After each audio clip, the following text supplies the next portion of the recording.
ನಮ್ಮ ಹೈಡ್ರೇಷನ್ ಅಂದರೆ ಬರೀ ನೀರು ಒಂದೇ ಇರೋದಿಲ್ಲ. ನಾವು ನಮ್ಮ ಸ್ಪೈನ್ ಮೇಲೆ ಸ್ವಲ್ಪ ಜಾಸ್ತಿ ಗಮನ ಕೊಟ್ಟಿಲ್ಲ ಅಂದರೆ, ಯೂಶಲಿ ಬಿಸಿಲು, ನಾವು ಹೊರಗೋಗೋದಿಲ್ಲ, ವಾಕಿಂಗ್ ಮಾಡೋದಿಲ್ಲ, ಚರ್ಮ ಏನಾದರೂ ಡ್ಯಾಮೇಜ್ ಆಗಿದ್ದರೆ ಅದ್ರ ಮೇಲೆ ಆಯಿಲ್ ಅಥವಾ ಈ ಮುಲಾಮ್ಗಳು ತಿಕ್ಕೋದು ಒಳ್ಳೆಯದು.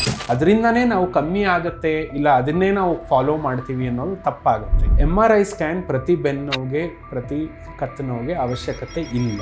ಕಾಲಲ್ಲಿ, ಕೈಯಲ್ಲಿ ಸ್ವಾಧೀನ ಏನಾದರೂ ಇದೆ, ವೀಕ್ನೆಸ್ ಏನಾದರೂ ಇದೆ, ಇಲ್ಲ ಕೈಯಲ್ಲಿ ಜೋಮ್ ಬರ್ತಾ ಇದೆ, ಈ ತರ ಏನಾದರೂ ಇದ್ರೆ ಎಲ್ಲಾ ಬೆನ್ನು ನೋವಿಗೂ ಕೂಡ ಸರ್ಜರಿ ಬೇಕಾಗುತ್ತಾ?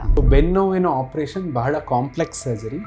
ಬರೀ ಟ್ರೈನ್ಡ್ ನ್ಯೂರೋ ಸರ್ಜನ್ಸ್ ಇಲ್ಲ ಸ್ಪೈನ್ ಸರ್ಜನ್ಸ್ ಮಾತ್ರ ಅದನ್ನ ಮುಟ್ಟಬೇಕಾಗುತ್ತೆ. ಆದಷ್ಟು ಡ್ರೈವ್ ಮಾಡುವಾಗ ಪೋಸ್ಚರ್ ಏನಿದೆ ಕರೆಕ್ಟಾಗಿ ಕೂತ್ಕೊಬೇಕು, ಕರೆಕ್ಟ್ ಹೈಡ್ರೇಷನ್ ಮಾಡ್ಕೊಬೇಕು. ಮೇನ್ ಪೋಸ್ಚರ್ ಮೇಂಟೈನ್ ಮಾಡಬೇಕು. ಅವರು ಸ್ಕ್ಯಾನ್ ಇಂದ ಮತ್ತೆ ನಮ್ಮ ಕ್ಲಿನಿಕಲ್ ಎಕ್ಸಾಮಿನೇಷನ್ ಇಂದ ಯಾವ ಭಾಗದಲ್ಲಿ, ಈ 33 ಮೂಳೆಗಳಲ್ಲಿ ಯಾವ ಭಾಗದಲ್ಲಿ ತೊಂದರೆ ಇದೆ ಅಂತ ಫಸ್ಟ್ ನಾವು ಲೋಕಲೈಸ್ ಮಾಡಬೇಕಾಗುತ್ತೆ, ಕಂಡು ಹಿಡಿಬೇಕಾಗುತ್ತೆ. ಸೊ ಅವರು ಪೇಷಂಟ್ಸ್ ಎಷ್ಟೊಂದು ಜನ ಇವಾಗ ಸಡನ್ ಆಗಿ ಭಾರ ಎತ್ತಿರ್ತಾರೆ, ಇಲ್ಲ ಸಡನ್ ಜರ್ಕ್ ಆಗಿರುತ್ತೆ, ಸೊ ಸಡನ್ ಪೇನ್ ಬಂದಿರುತ್ತೆ, ಸೊಂಟ ನೋವು ಇರ್ಬೋದು, ಕತ್ತು ನೋವು ಇರ್ಬೋದು. ಅವಾಗ ಬಂದಾಗ ಅವ್ರು ಹೇಳ್ತಾರೆ ನಾನು ಯೂರಿನ್ನೇ ಪಾಸ್ ಮಾಡೋಕೆ ಆಗ್ತಿಲ್ಲ ಅಂತ. ನಾವು ನಮ್ಮ ಸ್ಪೈನ್ ಮೇಲೆ ಸ್ವಲ್ಪ ಜಾಸ್ತಿ ಗಮನ ಕೊಟ್ಟಿಲ್ಲ ಅಂದರೆ ಸ್ಪಾಂಡಿಲೋಸಿಸ್ ಆಗಲಿ, ಡಿಜೆನರೇಷನ್ ಆಗಲಿ, ನರದ ಒತ್ತಡ ಆಗಲಿ ಇದನ್ನು ಜಾಸ್ತಿ ಆಗೋ ಸಂದರ್ಭಗಳಿರುತ್ತೆ. ಬೆನ್ನು ಬಂತು ಅಥವಾ ಸ್ಪೈನಲ್ಲಿ ಏನೋ ಪ್ರಾಬ್ಲಮ್ ಆಯಿತು ಅಂತ ಹೇಳಿದಾಗ ಅದು ಯೂರಿನ್ ಮೇಲೆ ಎಫೆಕ್ಟ್ ಆಗುತ್ತಾ ಅಂತ? ನಮ್ಮ ಯೂರಿನ್ ಕಂಟ್ರೋಲ್ ಮಾಡೋದೇ ನಮ್ಮ ನರ.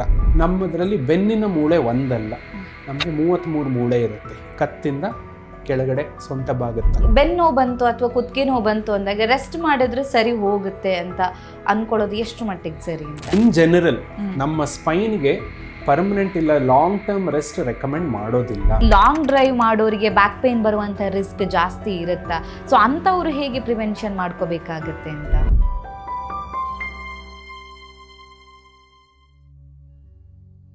ವಿಜಯ ಕರ್ನಾಟಕ ವೀಕ್ಷಕರಿಗೆ ನಮಸ್ತೆ, ನಾನು ರಕ್ಷಾ ಕೋಟ್ಯಾನ್. ಈಗಂತೂ ಕಾಮನ್ ಆಗಿರುವಂಥ ಕಂಡೀಷನ್ ಅಂತ ಹೇಳಿದ್ರೆ ಬೆನ್ನು ನೋವು, ಅದರ ಜೊತೆಗೆ ಕುತ್ತಿಗೆ ನೋವು ಕೂಡ ಬರುವಂಥ ಸಾಧ್ಯತೆ ಹೆಚ್ಚಾಗಿರುತ್ತೆ. ಆದರೆ ಈ ಬೆನ್ನು ನೋವು ಹಾಗೇನೆ ಕುತ್ತಿಗೆ ನೋವು ಸಮ್ಮರಲ್ಲಿ ಅಂತ ಹೇಳಿದ್ರೆ ಬೇಸಿಗೆ ಕಾಲದಲ್ಲಿ ಯಾಕೆ ಹೆಚ್ಚಾಗಿ ಬರುತ್ತೆ, ಇದಕ್ಕೂ ಸೀಸನ್ಗೂ ಹೇಗೆ ಕನೆಕ್ಷನ್ಸ್ ಇರ್ತವೆ? ಸೊ ಈ ಸ್ಪೈನಲ್ಲಿ ಏನಾದರೂ ಪ್ರಾಬ್ಲಮ್ ಆಯಿತು ಅಂತ ಹೇಳಿದಾಗ ಮಾತ್ರ ಈ ಸಮಸ್ಯೆ ಬರುತ್ತಾ? ಬೇರೆ ಯಾವೆಲ್ಲ ಕಾರಣಗಳಿದ್ದಾವೆ? ಸೊ ಬೆನ್ನು ನೋವು ಬರದೇ ಇರೋ ರೀತಿಯಲ್ಲಿ ತಡೆಗಟ್ಟೋದಕ್ಕೆ ಅಥವಾ ಪ್ರಿವೆಂಟ್ ಮಾಡೋದಕ್ಕೆ ಸಾಧ್ಯ ಆಗುತ್ತಾ? ಸೊ ನಮ್ಮ ದೇಹದಲ್ಲಿರುವಂಥ ಪ್ರತಿಯೊಂದು ಭಾಗ ಕೂಡ 1 to 1 ಕನೆಕ್ಷನ್ಸ್ ಇದ್ದೇ ಇರುತ್ತೆ. ಹಾಗಾಗಿ ಈ ಕುತ್ತಿಗೆ ನೋವು, ಬೆನ್ನು ನೋವು ಅಥವಾ ಸ್ಪೈನ್ ಪ್ರಾಬ್ಲಮ್ ಯಾಕಾಗುತ್ತೆ, ಈ ಎಲ್ಲ ವಿಚಾರದ ಬಗ್ಗೆ ಹೆಚ್ಚಿನ ಮಾಹಿತಿಯನ್ನು ತಿಳಿಸ್ಕೊಡೋದಕ್ಕೆ ಇವತ್ತು ನಮ್ಮ ಜೊತೆ ಇದ್ದಾರೆ doctor Adesh J, senior consultant neuro surgery and Spain surgery, Apollo hospital, Seshadripuram, Bangalore. Doctor, ಕಾರ್ಯಕ್ರಮಕ್ಕೆ ಸ್ವಾಗತ. ನಮಸ್ಕಾರ. ಎಲ್ಲ ವ್ಯೂವರ್ಸ್ಗೂ ನನ್ನ ನಮಸ್ಕಾರ. ಸರ್, ನಾವಿವತ್ತು ಮಾತಾಡ್ತಾ ಇರುವಂಥದ್ದು ಬ್ಯಾಕ್ ಪೇನ್, ಅದರ ಜೊತೆಗೆ ನಮಗೆ ಬರುವಂಥ ಕುತ್ತಿಗೆ ನೋವು, ಅದು ಹೇಗೆ ಸಮ್ಮರಿಗೆ ಕನೆಕ್ಟೆಡ್ ಆಗಿದೆ ಅಂತ. ಸೊ ಹಾಗಿದ್ರೆ ಈಗ ಈ ಬ್ಯಾಕ್ ಪೇನ್ ಬರ್ತಾ ಇದೆ ಅಥವಾ ಅವರಿಗೆ ಅದ್ರ ಜೊತೆಗೆ ಕುತ್ತಿಗೆ ನೋವು ಇದೆ ಅಂದಾಗ ಕೆಲವರು ಆಯಿಲ್ ಮಸಾಜ್ ಮಾಡ್ತಾರೆ, ಅಥವಾ ಕುತ್ತಿಗೆ ನೋವು ಬಂತು ಅಂತ ಹೇಳಿದಾಗ ಆಯಿಲ್ ಮಸಾಜ್ ಮಾಡ್ತಾರೆ. ಸೊ ಈ ಆಯಿಲ್ ಮಸಾಜ್ ಮಾಡೋದು, ಇನ್ನು ಕೆಲವರು ಹಾಟ್ ಪ್ಯಾಕ್ ಇಡ್ತಾರೆ, ಇನ್ನು ಕೆಲವರು ಐಸ್ ಕ್ಯೂಬ್ ಇಡ್ತಾರೆ.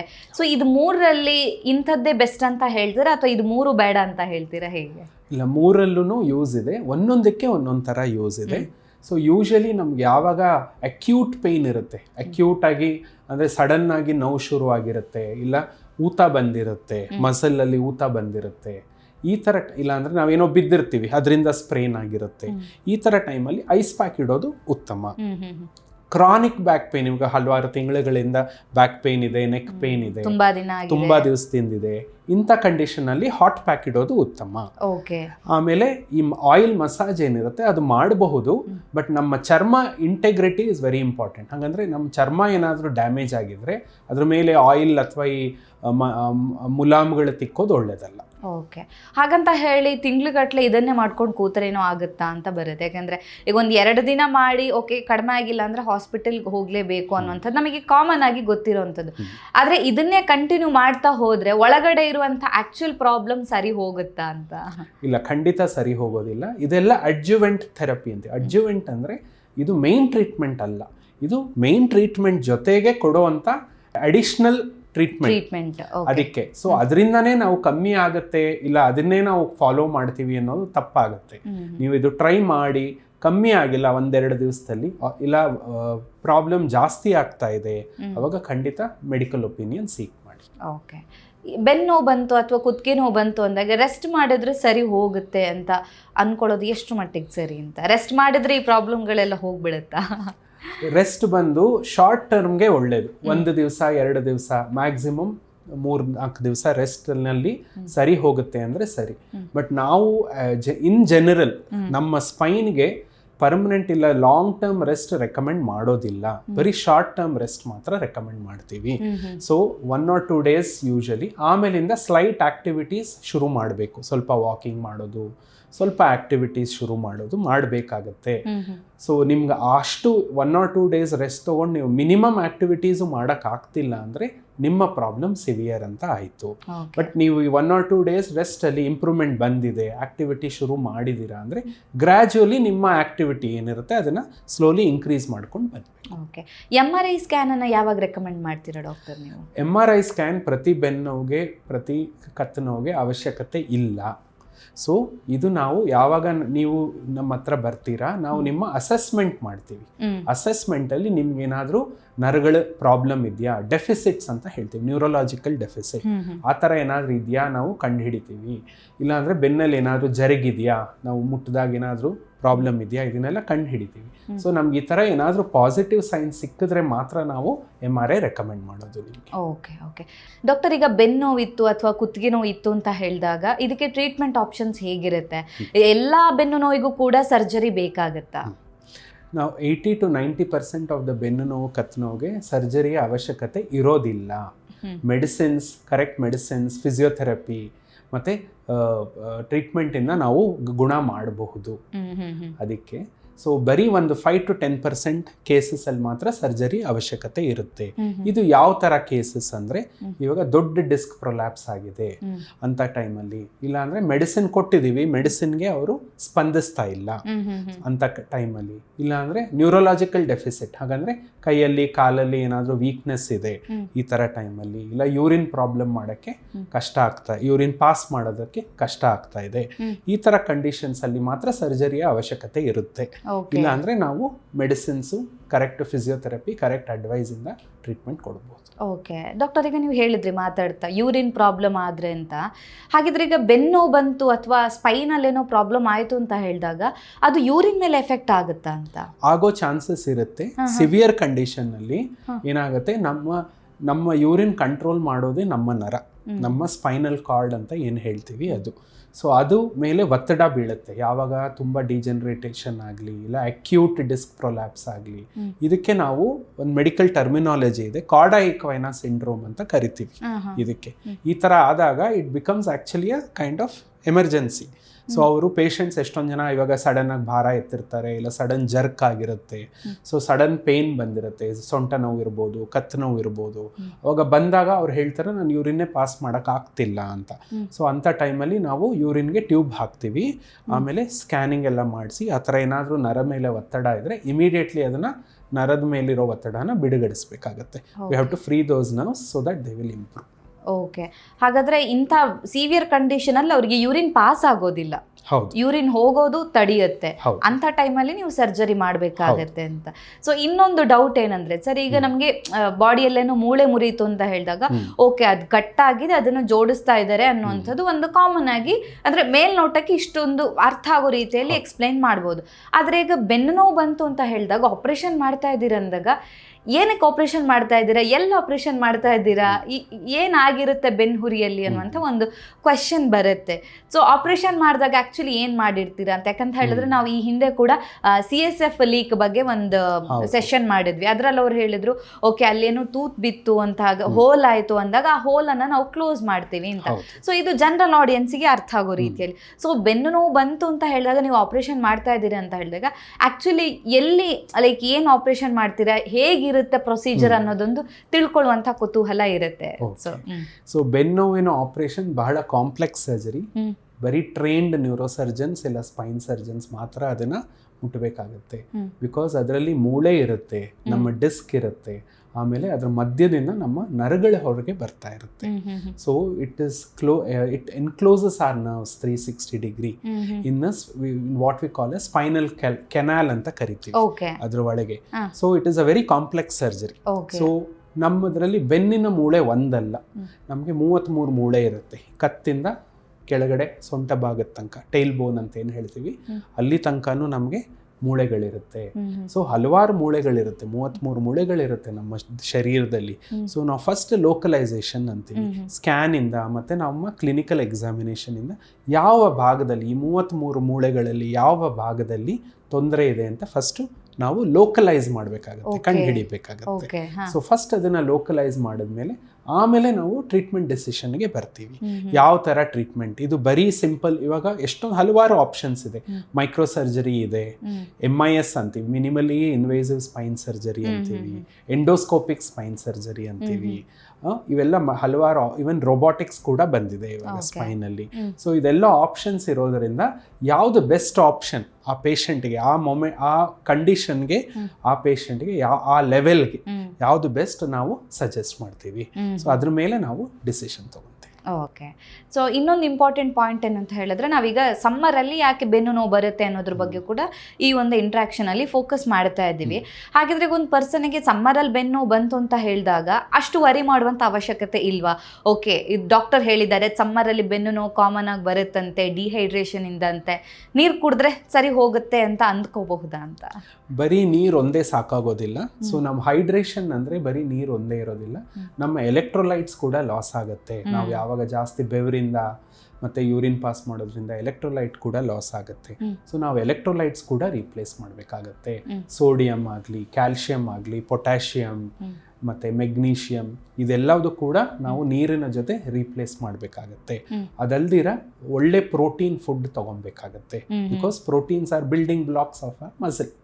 ಅದಕ್ಕೆ ಸೊ ಅದು ಕೂಡ ನೋಡ್ಬೇಕು. ಸೊ ನಮ್ಮ ಓವರ್ ಆಲ್ ನ್ಯೂಟ್ರಿಷನ್ ಕೂಡ ನಾವು ಧ್ಯಾನ ಇಟ್ಕೊಬೇಕಾಗತ್ತೆ, ನಾಟ್ ಜಸ್ಟ್ ವಾಟರ್. ಓಕೆ, ಯಾಕಂದ್ರೆ ಹೈಡ್ರೇಷನ್ ಅಂತ ಬಂದಾಗ ನಾವು ಬರೀ ನೀರನ್ನಷ್ಟೇ ಫೋಕಸ್ ಮಾಡ್ತೀವಿ. ಸೊ ಎಲೆಕ್ಟ್ರೋಲೈಟ್ ಇಂಬ್ಯಾಲೆನ್ಸ್ ಆಗಿದೆ ಅಂತ ಹೇಳಿದಾಗ ಅದನ್ನ ಬ್ಯಾಲೆನ್ಸ್ ಮಾಡಬೇಕು ಅಂತ ಹೇಳಿದ್ರೆ, ಈಗ ಕೆಲವು ಎಳ್ನೀರು ಒಳ್ಳೇದು ಅಂತ ಹೇಳ್ತಾರೆ. ಸೊ ಎಲ್ಲವನ್ನು ತಗೋಬೇಕಾಗುತ್ತೆ ಅಂತ, ಲೈಕ್ ಮಜ್ಜಿಗೆ, ಎಳ್ನೀರು. ಸೊ ಸಮ್ಮರಲ್ಲಿ ಕಾಮನ್ ಆಗಿ ನಾವು ಸೇವಿಸುವಂಥ ಒಂದು ಲಿಕ್ವಿಡ್ ಫಾರ್ಮ್ ಅಂತಾನೆ ಹೇಳ್ಬೋದು. ಡಾಕ್ಟರ್, ಹಾಗಿದ್ರೆ ಬೇಸಿಗೆ ಟೈಮಲ್ಲಿ ಬೆನ್ನು ನೋವು ಬರಬಾರ್ದು ಅಥವಾ ಇದನ್ನು ಹೊರತುಪಡಿಸಿಯೂ ಕೂಡ ನಮಗೆ ಬೆನ್ನು ನೋವು, ಕುತ್ತಿಗೆ ನೋವು ಬರಬಾರ್ದು ಅಂತ ಹೇಳಿದ್ರೆ ಡೈಲಿ ಲೈಫಲ್ಲಿ ನಾವು ಏನೆಲ್ಲ ಚೇಂಜಸನ್ನು ಮಾಡಬೇಕಾಗುತ್ತೆ? ಪ್ರಿವೆನ್ಷನ್ ಟಿಪ್ಸ್ ಬಗ್ಗೆ ತಿಳಿಸ್ಕೊಡಿ. ಖಂಡಿತ, ತುಂಬ ಇಂಪಾರ್ಟೆಂಟ್ ಈ ಪಾಯಿಂಟ್ ಕೂಡ. ನಾವು ಯಾವತ್ತೂ ಒಳ್ಳೆ ಆ್ಯಕ್ಟಿವ್ ಲೈಫ್ ಸ್ಟೈಲ್ ಇಟ್ಕೊಳ್ಳಿ, ಡಿಹೈಡ್ರೇಷನ್ ಆಗದೆ ಇರೋ ಥರ ನೋಡ್ಕೊಳ್ಳಿ, ಚೆನ್ನಾಗಿ ನೀರು ಸೇವನೆ, ಅದ್ರ ಜೊತೆ ಎಲೆಕ್ಟ್ರೋಲೈಟ್ಸ್, ಮಜ್ಜಿಗೆ ಆಗಲಿ, ಎಳನೀರಾಗಲಿ ಎಲ್ಲದನ್ನು ಸೇವನೆ ಮಾಡಿ. ಡಿಹೈಡ್ರೇಷನ್ ಬಾಡಿಗೆ ಆಗದೆ ಇರೋ ಥರ ಬಿಡಿ. ಅದಲ್ದಿರ ಫ್ರೂಟ್ಸ್, ವೆಜಿಟೇಬಲ್ಸ್ ಎಲ್ಲ ಚೆನ್ನಾಗಿ ತಗೊಳ್ಳಿ. ಗುಡ್ ಕ್ವಾಲಿಟಿ ಪ್ರೋಟೀನ್ ಸೇವನೆ ಕೂಡ ಹೆಲ್ಪ್ ಆಗುತ್ತೆ. ಅದಲ್ದಿರ ಡೈಲಿ ಯೂಶಲಿ ಬಿಸಿಲು, ನಾವು ಹೊರಗೋಗೋದಿಲ್ಲ, ವಾಕಿಂಗ್ ಮಾಡೋದಿಲ್ಲ, ಇದನ್ನೆಲ್ಲ ಬಿಡಬೇಕು.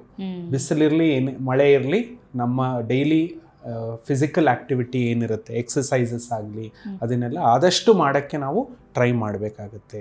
ಪ್ಲಸ್ ಇವಾಗ ಲಾಂಗ್ ಜರ್ನಿ, ಟ್ರಾವೆಲ್ ಎಲ್ಲ ಇರುತ್ತೆ. ಸೊ ಇದೆಲ್ಲ ಇದ್ದಾಗ ಸ್ವಲ್ಪ ನಮ್ಮ ಬೆನ್ನಿನ ಮೇಲೆ ನಾವು ಒಂಚೂರು ಗಮನ ಇಟ್ಕೊಬೇಕು. ತುಂಬ ತೂಕ ಎತ್ತೋದು, ಲಗೇಜಸ್ ಎತ್ತೋದು ಅದನ್ನೆಲ್ಲ ಕಮ್ಮಿ ಮಾಡಬೇಕು. ಜಾಸ್ತಿ ಹೊತ್ತು ಜರ್ನಿ ಮಾಡುವಾಗ ಜಾಸ್ತಿ ಹೊತ್ತು ಒಂದೇ ಜಾಗದಲ್ಲಿ, ಒಂದೇ ಪೋಸ್ಚರಲ್ಲಿ ಕೂಡೋದನ್ನ ಅವಾಯ್ಡ್ ಮಾಡಬೇಕು. ಸೊ ಇದೆಲ್ಲದು ಮಾಡೋದ್ರಿಂದ, ಆಮೇಲೆ ವೆಯ್ಟ್ನ ಯಾವತ್ತು ಚೆಕ್ಕಲ್ಲಿ ಇಟ್ಕೊಬೇಕು. ಇದೆಲ್ಲ ಮಾಡೋದ್ರಿಂದ ತೂಕ ನಿರ್ವಹಣೆ ಅಥವಾ ವೆಯ್ಟ್ ಮ್ಯಾನೇಜ್ಮೆಂಟ್ ತುಂಬಾನೇ ಮುಖ್ಯ ಆಗುತ್ತೆ. ಹಾಗಿದ್ರೆ ಲಾಂಗ್ ಜರ್ನಿ ಮಾಡಿದ್ರೆ, ಅಥವಾ ಈಗ ಕೆಲವರು ಡೈಲಿ ಟ್ರಾವೆಲ್ ಮಾಡೋರು, ಈಗ ಬಸ್ ಡ್ರೈವರ್ಗಳಾಗಿರ್ಬೋದು ಅಥವಾ ಕ್ಯಾಬ್ ಡ್ರೈವರ್ಸ್ ಆಗಿರ್ಬೋದು, ಅಥವಾ ಒಂದು ಸ್ಟೇಟಿಂದ ಒಂದು ಡಿಸ್ಟ್ರಿಕ್ಕಿಂದ ಇನ್ನೊಂದು ಡಿಸ್ಟ್ರಿಕ್ಗೆ ಟ್ರಾವೆಲ್ ಮಾಡೋರೆಲ್ಲ ಇರ್ತಾರೆ. ಸೊ ಈ ರೀತಿ ಲಾಂಗ್ ಡ್ರೈವ್ ಮಾಡೋರಿಗೆ ಬ್ಯಾಕ್ ಪೇನ್ ಬರುವಂಥ ರಿಸ್ಕ್ ಜಾಸ್ತಿ ಇರುತ್ತಾ? ಸೊ ಅಂಥವ್ರು ಹೇಗೆ ಪ್ರಿವೆನ್ಷನ್ ಮಾಡ್ಕೋಬೇಕಾಗತ್ತೆ ಅಂತ? ಅದು ಅವರು ಪ್ರೊಫೆಷನ್ ಆಗಿರುತ್ತೆ. ಸೊ ಅದನ್ನ ಎಷ್ಟೊಂದು ಸಾರಿ ಅವಾಯ್ಡ್ ಮಾಡೋದಕ್ಕೆ ಆಗೋದಿಲ್ಲ. ಹೌದು, ಅನ್ನದ ಬಟ್ಟಲ್ಲ ಅವ್ರಿಗದು. ಸೊ ಅದಕ್ಕೆ ಅಂಥ ಟೈಮಲ್ಲಿ ಏನು ಮಾಡಬೇಕು, ಅಟ್ಲೀಸ್ಟ್ ಅವ್ರಿಗೆ ಗೊತ್ತು ಅವ್ರಿಗೆ ಅವ್ರದ್ದು ಪ್ರಾಬ್ಲಮ್ ಇರುತ್ತೆ ಅಂತ. Because it is work related ಇಲ್ಲ ವೊಕೇಶನ್ ರಿಲೇಟೆಡ್ ಪ್ರಾಬ್ಲಮ್ ಆಗಿಬಿಡುತ್ತೆ. ಸೊ ಇಂಥ ಸಂದರ್ಭದಲ್ಲಿ ಅವ್ರು ಆದಷ್ಟು ಡ್ರೈವ್ ಮಾಡುವಾಗ ಪೋಸ್ಚರ್ ಏನಿದೆ ಕರೆಕ್ಟಾಗಿ ಕೂತ್ಕೊಬೇಕು, ಕರೆಕ್ಟ್ ಹೈಡ್ರೇಷನ್ ಮಾಡ್ಕೊಬೇಕು. ಮೇಯ್ನ್ ಪೋಸ್ಚರ್ ಮೇಂಟೈನ್ ಮಾಡಬೇಕು ಅವರು, ಅದು ತುಂಬ ಇಂಪಾರ್ಟೆಂಟ್. ಡ್ರೈವ್ ಮಾಡೋ ಟೈಮಲ್ಲಿ ಬೆಂಡ್ ಮಾಡಬಾರ್ದು, ಸ್ಲೌಚಿಂಗ್ ಅಂತೀವಿ, ಸ್ಲೌಚ್ ಮಾಡಬಾರ್ದು. ಕರೆಕ್ಟಾಗಿ ಸ್ಟ್ರೇಟಾಗಿ ಕೂತ್ಕೊಂಡು ಗಾಡಿ ಓಡಿಸ್ಬೇಕು, ಕತ್ತನ್ನ ತುಂಬ ಬೆಂಡ್ ಮಾಡಬಾರ್ದು.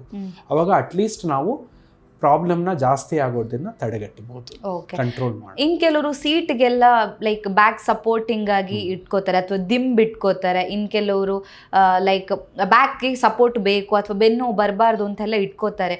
ಸೊ ಆ ರೀತಿ ಏನೋ ಪ್ರಾಡಕ್ಟ್ಗಳನ್ನ ಯೂಸ್ ಮಾಡೋ ಅಂಥದ್ದು ಯೂಸ್ ಆಗುತ್ತಾ, ಆ್ಯಕ್ಚುಲಿ ಯೂಸ್ ಆಗುತ್ತಾ ಅಂತ? ಕೆಲವೊಂದು ಸಂದರ್ಭಗಳಲ್ಲಿ ಆ್ಯಕ್ಚುಲಿ ನಾವು ಲಂಬಾರ್ ಸಪೋರ್ಟ್ ಅಂತ ಹೇಳ್ತೀವಿ. ಸೊ ನಮ್ಮ ಲೋವರ್ ಬ್ಯಾಕ್, ಬಿಕಾಸ್ ನಾವು ಕೂತಿದ್ದು ಜಾಸ್ತಿ ಡ್ರೈವ್ ಮಾಡುವಾಗ ನಮ್ಮ ಲೋವರ್ ಬ್ಯಾಕ್ಗೆ ಜಾಸ್ತಿ ಸ್ಟ್ರೈನ್ ಬೀಳೋದು. ಸೊ ಅದಕ್ಕೆ ನಾವು ಲಂಬಾರ್ ಸಪೋರ್ಟ್ ಅನ್ನೋದನ್ನ ಯೂಸ್ ಮಾಡಬಹುದು, ಬಟ್ ಅದು ಕರೆಕ್ಟ್ ಆಗಿರಬೇಕು, ಕರೆಕ್ಟ್ ಸೈಜು, ಕರೆಕ್ಟಾಗಿ ನಮ್ಮ ಬಾಡಿಗೆ ಸೆಟ್ ಆಗುವಂಥದ್ದು ತಗೊಂಡು ಯೂಸ್ ಮಾಡಬೇಕು. ಸೊ ಅವಾಗ ನಮಗೆ ಬೆನಿಫಿಟ್ ಆಗುತ್ತೆ. ಇನ್ನು ಯಾವ ಏಜ್ ಗ್ರೂಪ್ ಅವರು ತುಂಬ ಹುಷಾರಾಗಿರಬೇಕು ಅಂತ? ಯಂಗ್ಸ್ಟರ್ಸಲ್ಲೂ ಈ ರೀತಿ ಪ್ರಾಬ್ಲಮ್ಗಳು ಕಾಮನ್ ಆಗಿ ಬರುತ್ತೆ. ಈಗ ಹೆಚ್ಚು ಮೊಬೈಲ್ ನೋಡಿದ್ರೆ ಕುತ್ತಿಗೆ ನೋವು ಬಂದೇ ಬರುತ್ತೆ, ಬ್ಯಾಕ್ ಸಪೋರ್ಟ್ ಪ್ರಾಪರ್ ಆಗಿಲ್ಲ ಅಥವಾ ನಾವು ಕೂತ್ಕೊಳ್ಳುವಂಥ ಪೊಸಿಷನ್ ಕರೆಕ್ಟ್ ಇಲ್ಲ ಅಂದಾಗ ಬೆನ್ನು ನೋವು ಬರುವಂಥ ಸಾಧ್ಯತೆನೂ ಇರುತ್ತೆ. ಅಂದರೆ ಇದು ಯಂಗ್ ಏಜಲ್ಲೂ ಕೂಡ ಈ ಥರ ಪ್ರಾಬ್ಲಮ್ಸ್ಗಳು ಬರ್ಬೋದು, ಈ ಥರ ಕಾಸಸ್ ಇದ್ದಾವೆ ಅಂತ ಹೇಳಿದ್ರಿ. ಆದರೆ ಪರ್ಟಿಕ್ಯುಲರ್ ಆಗಿ ಈಗ ನಾವು ನೋಡೋದಾಗ ಸಂಧಿವಾತ ಅಂದರೆ ಏಜ್ ಆದವರಲ್ಲಿ ಬರುತ್ತೆ, ಕೇರ್ಫುಲ್ ಆಗಿರಬೇಕು ಅಂತ ಹೇಳ್ತಾರೆ. ಸೊ ಹಾಗೇನೆ ಬ್ಯಾಕ್ ಪೇನ್ ಆಗಿರ್ಬೋದು ಅಥವಾ ಈ ಕುತ್ತಿಗೆ ನೋವು ಅಂತ ಬಂದಾಗ ಇಂಥ ಏಜ್ ಗ್ರೂಪ್ ಅವರು ಸ್ವಲ್ಪ ಕೇರ್ಫುಲ್ ಆಗಿರಿ ಅಂತ ಹೇಳೋದಕ್ಕಾಗತ್ತಾ ಅಂತ? ಹೇಳ್ಬೋದು, ಖಂಡಿತ. ಯೂಶಲಿ ನಮ್ಮ ಡಿಜೆನರೇಷನ್ ಏನು ಹೇಳಿರುತ್ತೆ, ಡಿಸ್ಕ್ ಡಿಜೆನರೇಷನ್ ಆಗಲಿ ಇಲ್ಲ ಸ್ಪಾಂಡಿಲೋಸಿಸ್ ಆಗಲಿ, ಇದು ಜಾಸ್ತಿ ಇರೋದು between the age of 40 to 60 years. ಯಾವಾಗ ನಾವು ಕೆಲಸ ಮಾಡ್ತಿರ್ತೀವಿ ಬಟ್ ವಯಸ್ಸಾಗಿರುತ್ತೆ. ಸೊ ಇಂಥವರು ಸ್ವಲ್ಪ ಹುಷಾರಾಗಿರ್ಬೇಕಾಗತ್ತೆ. ಬಿಕಾಸ್ ಈ ಟೈಮ್ 40 to 60 years ಅಲ್ಲಿ ನಾವು ನಮ್ಮ ಸ್ಪೈನ್ ಮೇಲೆ ಸ್ವಲ್ಪ ಜಾಸ್ತಿ ಗಮನ ಕೊಟ್ಟಿಲ್ಲ ಅಂದರೆ ಸ್ಪಾಂಡಿಲೋಸಿಸ್ ಆಗಲಿ, ಡಿಜೆನರೇಷನ್ ಆಗಲಿ, ನರದ ಒತ್ತಡ ಆಗಲಿ, ಇದೆಲ್ಲ ಜಾಸ್ತಿ ಆಗೋ ಸಂದರ್ಭಗಳಿರುತ್ತೆ, ಚಾನ್ಸಸ್ ಇರುತ್ತೆ. ಆಮೇಲೆ 60 ವರ್ಷದ ಮೇಲೆ ಯೂಶಲಿ ಫ್ರ್ಯಾಕ್ಚರ್ ರಿಸ್ಕ್ ಜಾಸ್ತಿ ಆಗುತ್ತೆ. ಫ್ರ್ಯಾಕ್ಚರ್ ಅಂದರೆ ಏನಾದರೂ ಸಣ್ಣ ಪುಟ್ಟದಾಗಿ ಬಿದ್ದರೂ ಕೂಡ ಮೂಳೆಗಳು, ಬೆನ್ನಿನ ಮೂಳೆಗಳು ಮುರಿಯೋದು ಇಲ್ಲ ಸ್ಲಿಪ್ ಆಗೋದು, ಇದೆಲ್ಲ ರಿಸ್ಕ್ ಇರುತ್ತೆ. ಸೊ ಆ ಏಜಲ್ಲಿ ವಯಸ್ಸಾದಾಗ 60 ವರ್ಷ ಮೇಲಿನವರು ಅದ್ರ ಬಗ್ಗೆ ಗಮನ ಇಡಬೇಕಾಗುತ್ತೆ. ಓಕೆ. ಈಗ ಒಂದು ವ್ಯಕ್ತಿಗೆ ಬೆನ್ನು ನೋವು ಬಂತು ಅಂತ ಹೇಳಿದ್ರೆ ಅದು ಡಿಸ್ಕ್ ಪ್ರಾಬ್ಲಮ್ ಕೂಡ ಆಗಿರಬಹುದಾ? ಹೌದು, ಖಂಡಿತ ಆಗಿರಬಹುದು. ಬಟ್ ಅದೇ ಡಿಸ್ಕ್ ಪ್ರಾಬ್ಲಮಲ್ಲಿ ಬೆನ್ನೋವು ಜೊತೆ ಯೂಶಲಿ ಕೈ ಅಥವಾ ಕಾಲು ಎಳ್ತಾ ಬರುತ್ತೆ, ಕರೆಂಟ್ ಶಾಕ್ ಲೈಕ್ ಸೆನ್ಸೇಷನ್ ಅಂತ ಹೇಳ್ತೀವಿ. ಆಮೇಲೆ ಕೈಯಲ್ಲಿ ಕಾಲಲ್ಲಿ ಜೋಮ್ ಬರುತ್ತೆ. ಸೊ ಇದೆಲ್ಲ ಅದ್ರ ಡಿಸ್ಕ್ ಪ್ರಾಬ್ಲಮ್ ಆದಾಗ ನರದ ಮೇಲೆ ಒತ್ತಡ ಆಗುತ್ತೆ. ಸೊ ಅದರಿಂದ ಈ ಪ್ರಾಬ್ಲಮ್ಸ್ ಎಲ್ಲ ಬರುತ್ತೆ. ಡಿಸ್ಕ್ ಜಾರೋದು ಅಂತ ಹೇಳಿದ್ರೆ ಇದೇನಾ ಡಾಕ್ಟರ್? ಹೌದು, ಇದೇ ಡಿಸ್ಕ್ ಜಾರೋದು ಅಂತ. ಅದು 4 ಸ್ಟೇಜಲ್ಲಿ ಇರುತ್ತೆ. Disc bulge, disc prolapse, disc extrusion, disc protrusion, disc extrusion ಅಂತ ಹೇಳ್ತೀವಿ. ಇದು ಸ್ಟೇಜಸ್ ಅಲ್ಲಿ ಡಿಸ್ಕ್ ಹೊರಗೆ ಬರ್ತಾ ಹೋಗುತ್ತೆ.